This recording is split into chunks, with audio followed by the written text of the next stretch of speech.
رسول اللہ صلی اللہ علیہ وسلم نے فرمایا، جھوٹ بولنا منافق کی خاص نشانیوں میں سے ہے۔ وہ معجزوں کا بادشاہ ہے، جب چاہے حالات بدل سکتا ہے۔ آمین۔ لوگ آپ سے نہیں، آپ کے اچھے وقت سے ہاتھ ملاتے ہیں۔ صبر کریں، اگر آزمانے والا اللہ ہے تو آزمائش سے نکالنے والا بھی تو ہمارا اللہ ہے۔ ہے خداوند، میرے کو صراط مستقیم پر گامزن فرما اور ایمان پر خاتمہ بالخیر فرما۔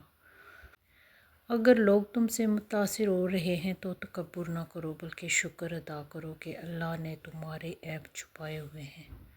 درود پاک پڑھا کریں، زندگی پریشانیوں، مصیبتوں اور مشکلات سے پاک ہو جائے گی۔ 3 چیزوں کے لیے لڑو: وطن، عزت، حق۔ نبی کریم صلی اللہ علیہ وسلم نے فرمایا، اللہ سبحانہ وتعالیٰ کے نزدیک سب سے پسندیدہ عمل وقت پر نماز پڑھنا ہے۔ کسی نے کہا تھا، تم بہت اچھے ہو۔ میں نے کہا، یہی تو خرابی ہے۔ کوئی اگر مل جائے عالم تو پوچھوں، غموں کو پی جانے سے روزہ ٹوٹتا ہے کیا؟ لوگوں سے ان کی عقلوں کے مطابق گفتگو کیا کرو۔ مضبوط اور باکردار لوگ شکایتیں نہیں، فیصلے کرتے ہیں۔ دلوں پر راج ہمیشہ سچائی کرتی ہے، دکھاوے نہیں۔ جہاں بھی رہیں مخلص رہیں۔ جب تم نماز کے وقت کا بے قراری سے انتظار کرنے لگو تو سمجھ لینا تمہیں اپنے رب سے عشق ہو گیا ہے۔ کامیابی سب کے لیے ہے، بس محنت کرنی پڑتی ہے۔ اخلاق کا اصل امتحان تعلق ختم ہونے کے بعد شروع ہوتا ہے۔ خوشی تب تک محسوس نہیں ہوتی جب تک دل کو سکون نہ ہو۔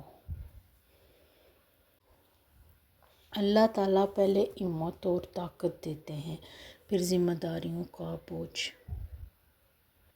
خشک رویہ رکھنے والا اس شخص کی مانند ہے جو پھولوں اور پھلوں سے محروم ہو، نہ بیٹھنے والے کو سایہ دے اور نہ نظر ڈالنے والے کو خوشی پہنچائے۔ وصیت حضرت علی: جو کہنا حق کے لیے کہنا اور جو کرنا ثواب کے لیے کرنا۔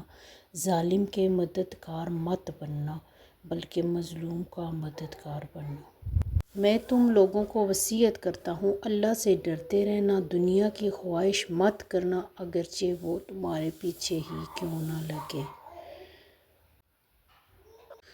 دیکھو، یتیموں کے بارے میں اللہ سے ڈرتے رہنا، ان کے کام کاج کا خیال رکھنا تاکہ فاقے کی نوبت نہ آئے اور تمہاری موجودگی وہ تباہ نہ ہو جائے۔